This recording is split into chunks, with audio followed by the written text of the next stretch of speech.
Hi, welcome to Tyne Valley Motorhomes. I'm Callum and this is the handover of a Chausson Welcome Premium 768. So as we start the walk around, on the driver's side of the vehicle first, you've got your two fridge vents followed by your awning light and your Fiamma F45 awning.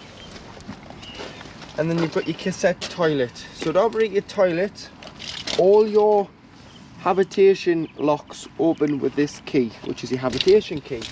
So you'll be able to put it in, twist it, press the button in, release the door, and then as long as the blade on the inside bowl of the toilet isn't open, you should be able to lift the handle and slide the cassette free of the vehicle.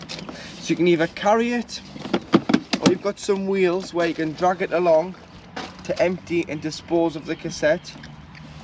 And then to empty it, all you need to do is take the grey cap off, press the orange button at the back, allows a bit of air in, gives it a consistent flow when emptying the cassette. Empty the content of the cassette out, put some water in here, give it a rinse, tip out again.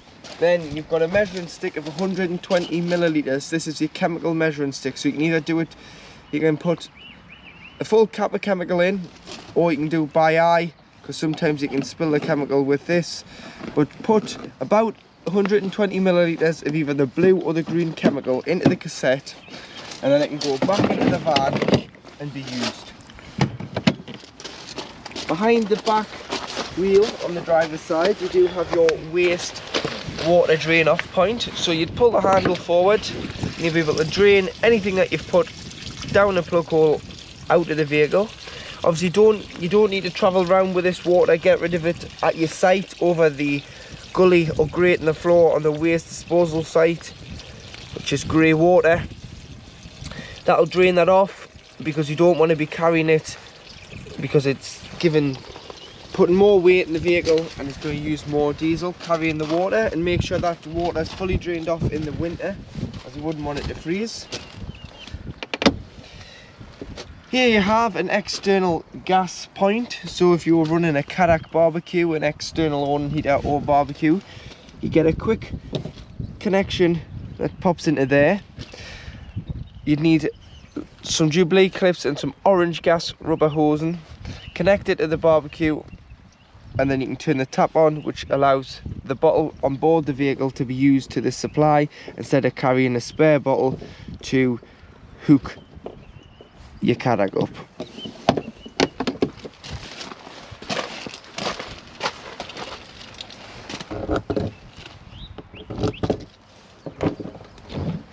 At the back of the van you've got your garage. So you've got a light which will come on and off with the main control panel. It's heated. You've got two 30-volt socket in here and 12. There's your awning winding handle and your rafter bar, which is your centre bar for the awning, just to give it a bit more stability. You've got a hooker blade, your Ford towing eye and a awning triangle there. And obviously your light, which comes on and off via the control panel. You've got access at the back as well to the garage. High level reverse camera, brake light, and then if you wanted the bike rack to be fitted, it would have to be a Lift 77 bike rack, which is a wind down system. Got one bar, you'd have another bar put about here where the back panel has been strengthened to take a bike rack, and you'd wind the rack down to fit your bikes and wind it back up. But that's something you may want in the future. LPG, so this is your gas locker. So in here, the last customer has fitted a refillable gas bottle to this van. So they don't normally come with these, they normally come without a bottle, and it can take one 6-kilogram propane gas bottle. But this one has got a 11-kilogram gas flow bottle on. So it's a refillable system. So this is your filler point. So you'd go to your local petrol station that sells LPG. And then you would fit it into here.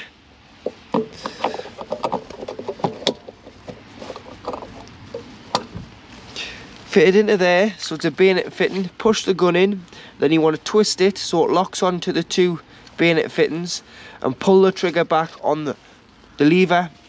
And then what you want to do is, on the display at the pump, there's a little button. Sometimes it's black, sometimes it's red, sometimes it's green.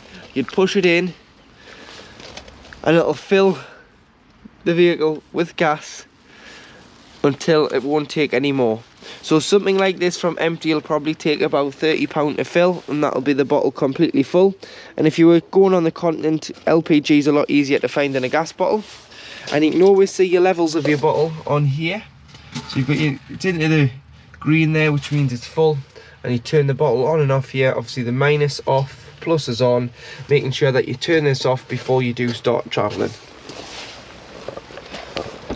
Vent for your boiler system when operating on diesel.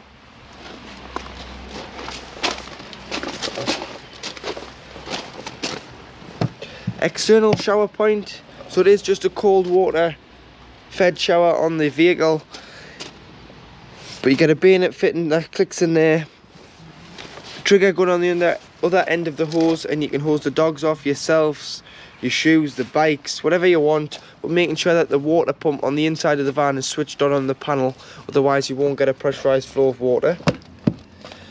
This locker here is known as your Technibox locker. So in here you have your fresh water filling point, and you've put the flat end of the hose, so carry yourself a hose pipe with you, as it's mainly just a brass tap on most sites, and you'll need a couple of hose connectors like the screw on one, the hose lock, just a various few just to carry with you. Put the flat end of the hose into here and fill it until it either overflows or until you're happy you've got enough water on board, which you can see on your main 12-volt control panel. Should you have filled the tank and you're now ready to drive to another site, you don't really need to carry a full tank of water, unless you're wild camping, then you will, because you've got nowhere to fill with water. So if you're travelling from one site to another and you are travelling a fair distance to the next site, don't travel with a full tank of water. So you've got a full tank. If you lift this lever here, this is known as your travel drain. So lifting it up, putting the pump on and opening the taps inside will squirt water underneath the van, so it'll bring it down from 100% to 20%, which means you've still got enough to stop and use the toilet and have a cup of tea. It tells you there, so you can still have a little bit of water on board, but you'll not have a full tank, which means that you can put more stuff on board because it's not impacting your payload and it's not impacting your diesel consumption. This side we do have your trips on mains electric, and then you've got your 12-volt fuses, so do just carry some spares, because if one blows you can't replenish the fuse, and they are just standard 12-volt fuses. But if you wanted to drain the full tank off without using that travel drain, or you wanted to get the last of that 20 litres out, you need to get underneath the vehicle, and underneath the van there's a 15mm compression fitting on the end of a hose, just there. You need to pull that off, and that'll drain off your fresh water should you be winterising the vehicle, not using it for a while, or you've taken on contaminated water. Here you have your mains 230-volt hookup point. So if you're charging it at home or you arrived on site to hook the vehicle up, you get your hookup lead, lift the collar, expose the ends, lift the flap, and then you want to slide it on here first, then hook the sight up and do it in reverse order when unhooking the vehicle. But when unhooking, there's a clip in the left hand corner, you'd push it down to release the pins. Now on the cab, so passenger door of the Transit, you do have your diesel filler, which is a capless system, so you just push the diesel filler into there and fill with fuel. And then underneath you do have AdBlue, because it's a new diesel styled engine, so it takes around 20 litres of Transit. You can buy this on the pump or in the drums, and what the system does is it cleans your catalytic converter out at a certain temperature so that your exhaust system isn't housing build-up of carbon and soot. So you'll get a light on the dash when it indicates that it needs AdBlue, and it'll do 5,500 miles on a full tank. At around, once you've done around 4,500 miles with 1,000 miles to go, you'll get a warning light which will give you a mileage countdown. Top it up as soon as you can, and don't let the mileage countdown go to 0 because the engine won't start. So you can buy that on the pumps. It's about 150 a litre. As soon as it comes on, just pull off and top up with AdBlue. Leisure battery is underneath your passenger seat, and the cab battery, so the engine battery, is underneath the driver's seat on the Transit. If you ever need to turn off your passenger airbag, it's just here with the key, should you be putting a child in the front. And then to open the bonnet using the Ford key, you need to place it just above the Chausson badge, where the Transit badge would be. Turn it to your left, which will pop the bonnet, and then to release it, turn it to the right.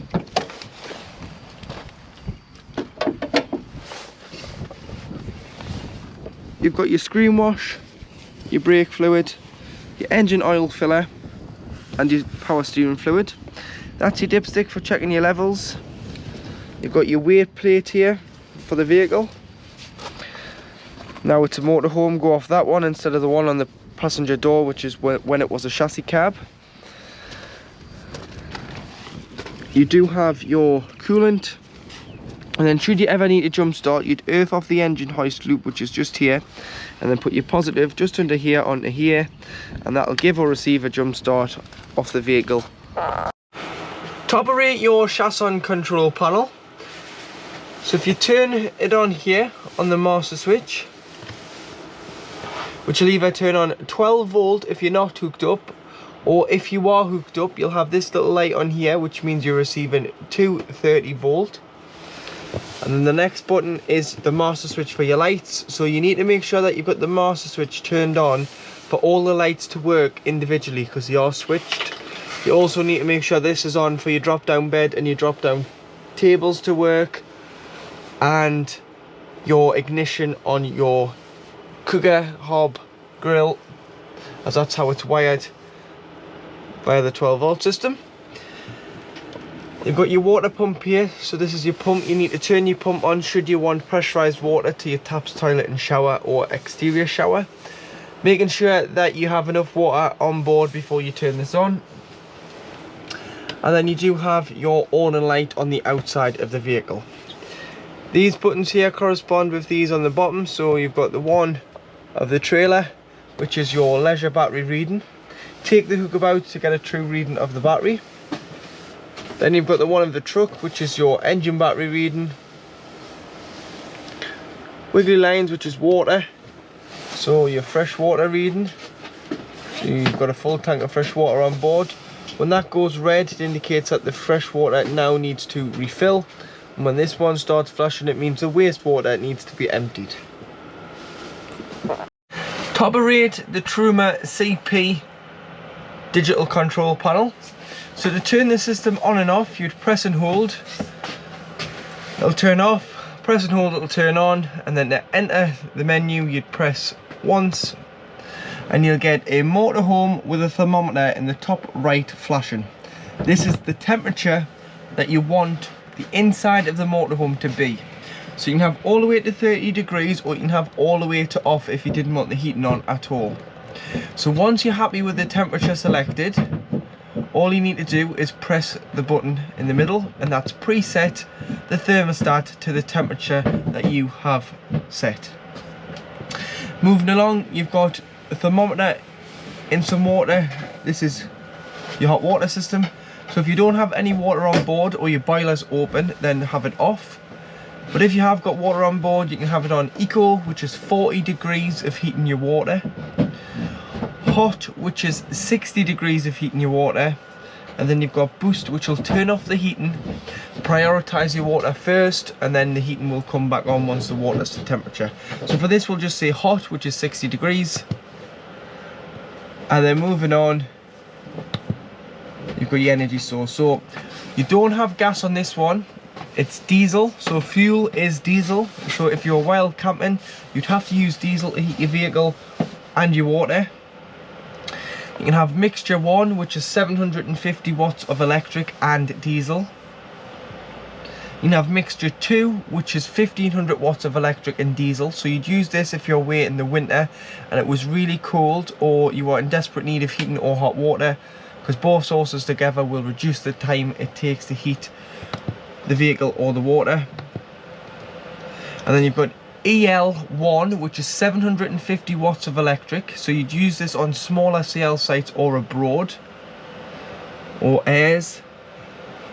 And then EL2 is 1500 watts of electric, so if you're on a site, you've paid your site fees, you'll use this one rather than wasting your diesel, as you've paid for your electric, so you'd use EL2, which is 1500 watts of electric.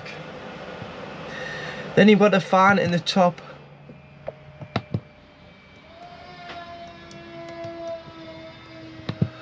right hand corner, so you can have it on Eco or High. Eco is a smaller feed of 12 volt. High obviously uses the full fan speed, but it's a little bit louder on an evening, so if you wanted to go to sleep with the heating on low, put it on Eco. Obviously High circulates the heat around the vehicle. You've got a timer in the bottom corner, so you can time it to come on and off just the once.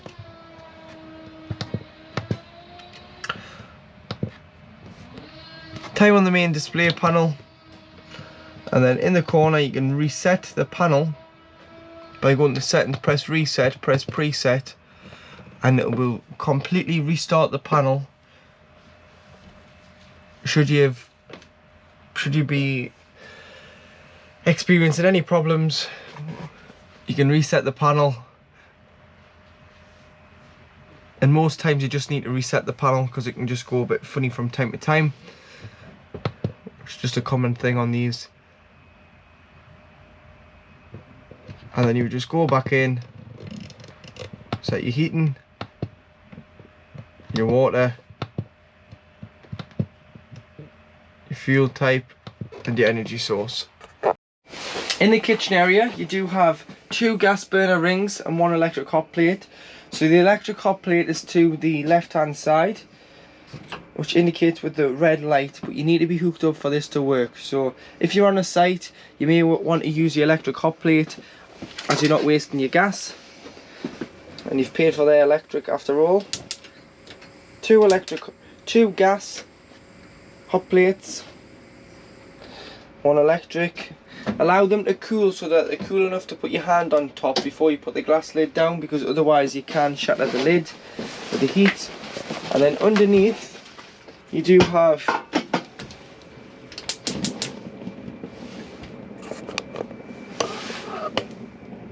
your hob.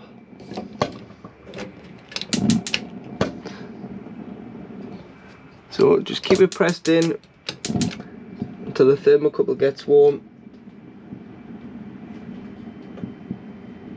until you let go and it stays lit like so. And then underneath you've got your oven. You may want to remove your oven shelf and grill pan when travelling, or have them wrapped up, as they can cause a bit of vibration and rattling when on the road. Storage in here for your pots and pans. Cutlery tray. You've got a 230 volt socket there, and this is the switch for lowering your electric drop down bed, so making sure that the lights are on the main control panel, because that's how they're wired. You can go up and down and lower and raise your bed. Storage up above, and then you've got lights in here. So you've got one behind, and then this one does your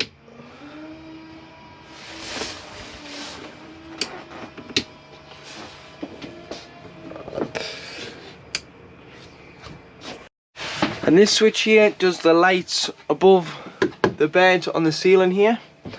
And then you do have an individual switched strip light there for underneath your cabinet. This is just showing that your hot water system is working and your water system is working as it should. You see that water there is getting lovely and warm off the boiler. In the back of the vehicle you do have your island bed. So underneath the island bed, which is called an easy bed, you can lift it up and you can put this handle in. So this handle lives on here. Push it in here through the little hole onto the spindle, and then you can turn and lower the bed. So as you raise the bed, you can raise it so you can get bikes in the back, or you can lower it down so that it's easier to get in, but it gives you a larger headroom in the garage for your larger items. And then if you take the cover off behind, so there's a cover here, if you just lift it off, this is your boiler. So your boiler is in here. It holds 10 litres of water at any one time. In the winter it's very important that you drain it off, and to drain it off, all you need to do is, this is an anti-frost valve, so at 3 degrees it will automatically drop the water should the vehicle not be in use. If the vehicle's not in use, then it will drop itself, but don't rely on it. The best way to drop the water is by putting your hand on the top, turning the diamond, the button at the front will pop out, and the water will drain directly out underneath the chassis. Once you're ready to reuse it, you turn the diamond back to across the vehicle, push the button in at the bottom here, and then the boiler can now hold water. But make sure that it's fully drained off in the winter, because it's not covered under warranty, and you'd want all the water out the vehicle. So boiler, fresh water, wastewater, all your taps open in the middle position of the mixer, and remove your shower head from your shower hose to stop any water from freezing in any pipes. But that's your drain off for your boiler. That's your boiler. So under here gets lovely and warm. So if you've got any storage, if you want to put any bedding or anything else in the storage compartment at the front, put it at the front, because it gets nice and warm with the heating on. You'll also notice down here that you've got 2 gas taps. These are the gas taps for the hob and the fridge. Should you have any problems with gas, turn the bottle off to be safe, but these are for when the vehicle is annually habitation serviced. To operate the toilet, so you need to ensure the pump's on and press the blue button on the back, which is your freshwater flush. So always flush the toilet first to put a bit of water in to keep the seal between the blade and the top of the toilet lubricated. So put a bit in first, then what you want to do is you want to open the blade. So slide this to your right. You'll see now that you can look into the cassette. So use the toilet in this position, everything will then go into the cassette. You would then flush after use, and then slide this back to the left. So sliding it back to the left will shut the blade, and then when the cassette is then full, it'll indicate on the top here with a light. You can go outside and you can pull the cassette out. Should you not be doing it in this order and you leave that open, obviously the cassette won't move because the mechanism's still engaged and it's locking it and holding it inside this compartment here. So you've got to shut it after use, for then when you get the cassette out, it'll come out. If not, you'll know what you've done and your blade's just not closed or not closed fully enough.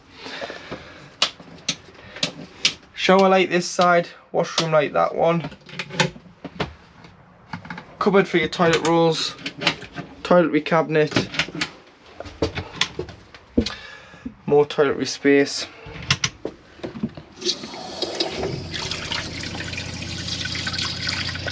It's just indicating that your water system's working, and as you can see there, that's hot water. It's very hot. And then above, you've got a hanging rail for towels. You've got exactly the same skylight and rail in your shower, adjacent from me. So hang your towels and your wet coats and things on there. If you've been out for a walk or walking the dogs and you've got wet, as you can hang it in that one and it'll drip dry and drain out via the waste. And open your skylight. Firstly, always make sure you've locked the lid, unlock the lid on the skylight, and you'll be able to wind and get a nice bit of ventilation in the washroom, and the same for the shower. But like I've said before, travel, always make sure these are fully shut and that they're locked in place. Give them a test by pushing them and making sure that they are shut. Bedroom door or bathroom door, depending on if you want to block it off from the front of the vehicle or not.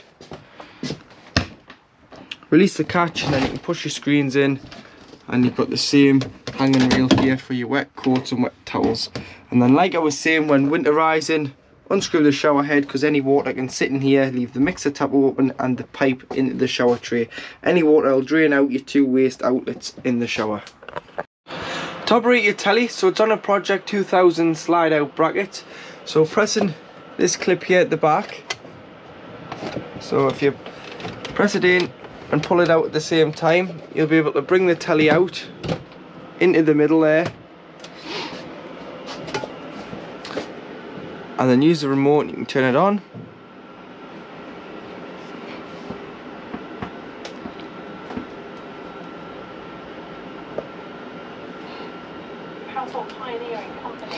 See, there's the telly working, but every time you move sites you do need to retune the TV, as it'll pick up different signals. So if you go to menu, which is just here, and then first one is an auto tune, press auto tune, select your country, UK, in the bottom right hand corner, press enter, and then let it do its thing, and it'll find as many channels as it can in your area and pick up a signal. In the cupboard above your fridge, you've got your Wi-Fi unit. So with your Wi-Fi unit you do need a SIM card. So if you go to your phone provider who you've got your phones with and ask for a data only SIM card, you can get them on a pay monthly plan, or you can get a pay as you go one, which you'll just have to top up. But the pay monthly ones are better, because then you don't have to worry about if you've got enough internet in the van should you want to use it. So what you need to do is, you need to take the back off. Your passcode's here on the little sticker, the bottom digits, which is about 8 digits long. And then in here you can put your SIM cards in there, and then there's a mast on the roof, that's why it's connected with these two. So these two are for your mast, which is your aerial on the roof, which will get 10 times stronger reception than your phone, because your phone aerial is only small. This one's on the roof of the van and is quite big, so it should pick up a decent enough 4G 3G signal wherever you go. And then for your telly, you've got your aerial, so should you be struggling for a signal, you can loosen the nut off, push the stem up and direct the aerial with the toggle. But further back it tells you on the amplifier, green means that you've got a signal, orange means that you've got a signal but it's weak, and red means that you need to do some adjustments with the aerial to get a strong enough signal. But you'll notice there you've got a little wheel, so you can min and max the signal, which is just the amplifier. So should you be getting a pixelated picture or you're struggling, try bringing it up and then try taking it down until you get it into the green or get a good enough picture. And then this side you do have your solar panel. So your solar panel's charging your batteries, allow it to do its own thing. You don't need to do anything with the solar panel, just make sure that your roof's clean enough and you clean the top of the solar panel every so often, just so that the solar panel isn't being blocked for sunlight. So to operate your drop down bed, like I was saying, you need to press the button, bring it down,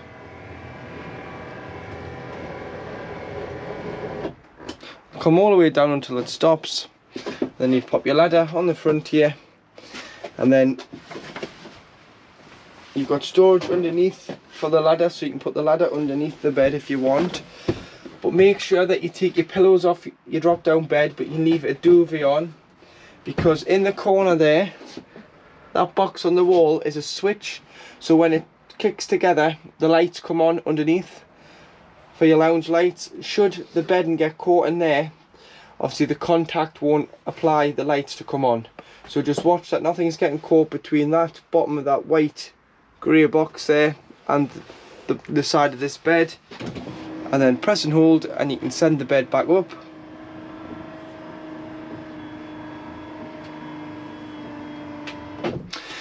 You do have in the cab a key, so you've got to have the key on the on position for the bed to work. And then should the 12 volt fail for any reason, say you flattened the batteries and your bed's either up or down and you're wanting to get it down or up to drive away, you can pull this cover off, and on the top of the motor behind here you can put a winding handle and you can turn the spindle in the motor to bring the bed up and down. So to drop your table, there's a red button underneath, so you need to press it and then put your body weight on the table until it clicks down. So should you not want it up in the dining position and you want it down in the coffee position, you can put that like so, or you can bring this section out and fold the table over, but you'd push it up at the same time.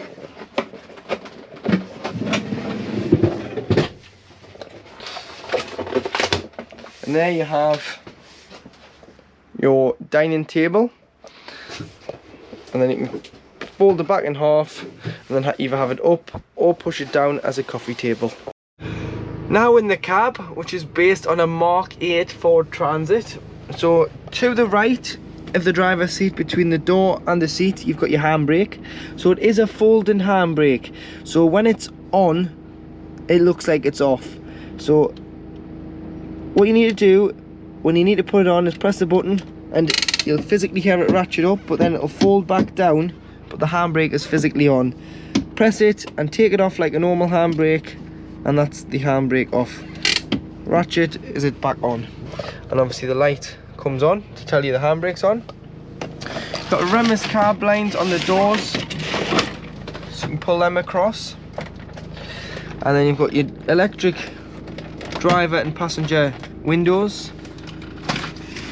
You can lock and unlock the doors, and that does lock the 3 doors, being the 2 cab and the habitation. Just make sure all your other locks are locked individually with the habitation key. Adjustment for the mirrors, which does the left and the right upper mirrors, so the bigger ones, the blind spot, are manually adjustable. Headlights, just leave them on automatic. You can turn them off if you want, but I would just leave them on automatic and they'll come on when it senses that it's dark, with the headlight adjustment in the middle. You've got plus and the minus here, which brightens the entertainment system and the instrument cluster when the lights are on. And then you've got front and back fog lights here. Wipers, everything to do with the radio, so volume, source, skip a track, skip a radio channel. Indicators and high beam. This goes through this screen here, so at the moment it's telling you that you've got a digital speedometer. It's telling you the outside temperature, the average speed, the average miles per gallon, the instant miles per gallon, your travelling time, and then to reset it you just press and hold OK, and then it does tell you your range, so you've got 170 miles left in your fuel tank. At the bottom of the steering wheel you've got your cruise control on the outer one, so you would press this side and it'll say set MPH cruise control, so then you would just press up and down and set, press up to speed up, press the minus to slow down. If you want to cancel it, you can either hit the foot brake or you can hit this one here at the back, and then you can press again and it'll resume the last speed that the cruise control was set at before the engine was knocked off. Or if you want a limiter, if you're going through average speed cameras, you can press the inner one and it'll say lim set MPH, and again you just set it the same way, but it goes up in 5 mile an hour increments, so you'll say lim and now it says 50 MPH. That'll set that to 50 miles per hour, 50 miles per hour, and if you feather the throttle and aren't so heavy on it, it won't override it, but if you push it right the floor, it will override it, as it's a safety feature in case you are avoiding a collision or being involved in an accident. And then you just knock that off and you can turn back to your cruise control. Power shift forward gearbox, so pressing the brake, pressing the catch at the front, you can go from park to reverse to neutral to drive, and that's just telling me that the handbrake's applied. But you do have manual mode, so you can go up and down here, but this gearbox will learn how you drive. So if you if you're quite quick, it'll go up the gears quicker, but then if you're just taking your time, it'll hold the gears longer, but you then can go up and down on the gears there, and you can go into manual mode at the bottom. Rear view camera, which is on all the time as well as when selected in reverse. Got your distribution for your fan, your aircon, your temperature, your recirculation button and your fan speed. 12 volt, large glove box there. Press this button here and you can lift this one, and you've got a 3.5mm aux jack and a 12 volt. So if you want a sat nav or a dash cam or anything, you can wire your wires into here. There's 2 grooves for the wires to go flush with the dash. Hazard lights, this will illuminate when the doors are locked. Your radios, FM, AM. So once you've found your favourite stations, you can press 1 and 9 to save them. So just press and hold and wait for the beep, and that'll save your favourite stations. You've got an auxiliary, which is either Bluetooth audio, USB, or a 3.5mm jack, which is in there. And then to connect your phone, you'd go phone, menu, say add a device, you want to press OK. Find forward Bluetooth, press OK. And then once you've found it on your device, make sure the pins match, press pair. It'll then ask you if you want to allow your contact to be saved. Press allow and it'll download your phone book into the van here, and then you can answer and decline a call just by this button here. Obviously you can then use your phone for your songs, as it doesn't take a CD, so you can use Bluetooth audio for streaming your music across. And then finally you've got your windscreen blinds, so you'd pinch, slide, clips together like so, and that is your windscreen blacked out on an evening, along with your side windows.